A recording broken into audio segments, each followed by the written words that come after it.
guess you all had a good night's sleep, eh? I didn't sleep that well, but I won't take a long time for a long speech, but I just want to give you a little bit of my own personal emotional situation with this thing, give you a little bit of a perspective.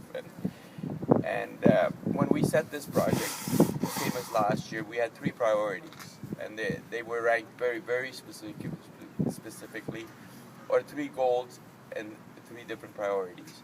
And the priorities were non-negotiable. And priority number 1 was we wanted to create awareness and raise funds for Muli Children's Family.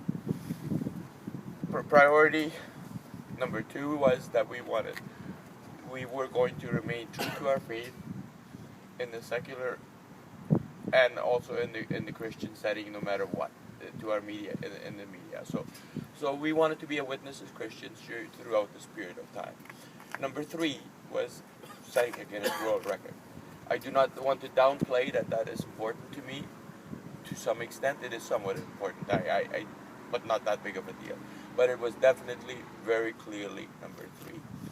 I also went into this with the understanding that I was convinced that I had a 51% chance of beating my previous record from last year. You have to remember, it wasn't without its obstacles last year either, okay? It had a significant amount of challenges along with it.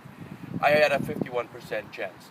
When I do something for the Lord, when I do something for MCF, I do not even need a 50% chance to say that this is a good idea. So I thought I was at about a 51% chance. But I also knew that no matter what happened with the Guinness, the cycling end of things, I had a 100% chance of making a significant difference in lives like these kids, charity, and thousands that are still waiting behind at home. And so to me, no matter what we do, no matter what we will decide as a group today, I just want you to understand these were my priorities going into this project. And there is nothing really dramatically that has changed from yesterday to today. I put a lot of effort in. I also said that, I should have said that, I also said that it was going to be, there was a real possibility of a DNF, meaning in Canadian language, I did not finish on the way to Halifax. I am not riding to have plaques or certificates on my wall, okay? So that wasn't really that important. As far as either we were going to do it very well or we weren't going to do it. We had a lot of obstacles at the beginning. The stuff that happened in Western Canada was pretty dramatic on me.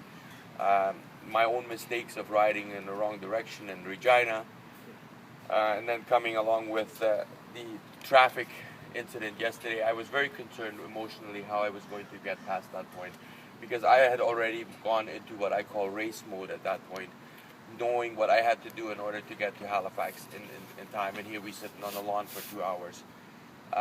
Those were all things that just the forces that just make it more and more difficult. And then the situation at night got so bad with me for a period of time that I was just not making any progress. It didn't matter. I took a half-hour rest. I could not recover. There was nothing left in my legs. I had ridden aggressively. I had given everything I had, and there was nothing that was coming no matter what I did.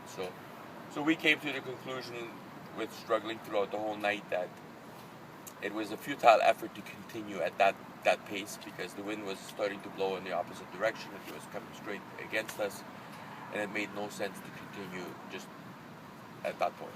So that's where we are today. That's where we are right now. We have not made a final decision. I've been in communication with my family at home on a number of occasions, and I don't make these decisions independently of Ruth, especially not Ruth, also of our kids to some extent. And it is not possible, physically possible, for me to get to Halifax in Guinness record time anymore. Okay, that's not possible. So I don't know exactly what we're going to do. We will decide, but that's kind of where we're at.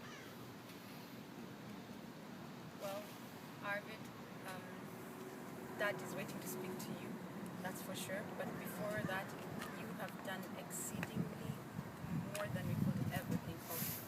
And I know that I'm speaking for MCF, saying that you have moved mountains. The fact that you started that race, Arvid, you have moved mountains. You have done greater than you will ever do. And all of us are looking at you thinking, you know what, this is a great man standing there. This is a great man who's sitting in front of us. And for that, we're thankful. I must say we're grateful. And the whole of MCF right now, everywhere right now, they're all praying, saying, thank you, Lord, for Arvid and for having brought him in our lives, for creating so much awareness for MCF. So know that we're up behind you 100%. Dad will say 200% in whatever decision that you will make with Ruth and with your family. We're behind you 100+%. We are.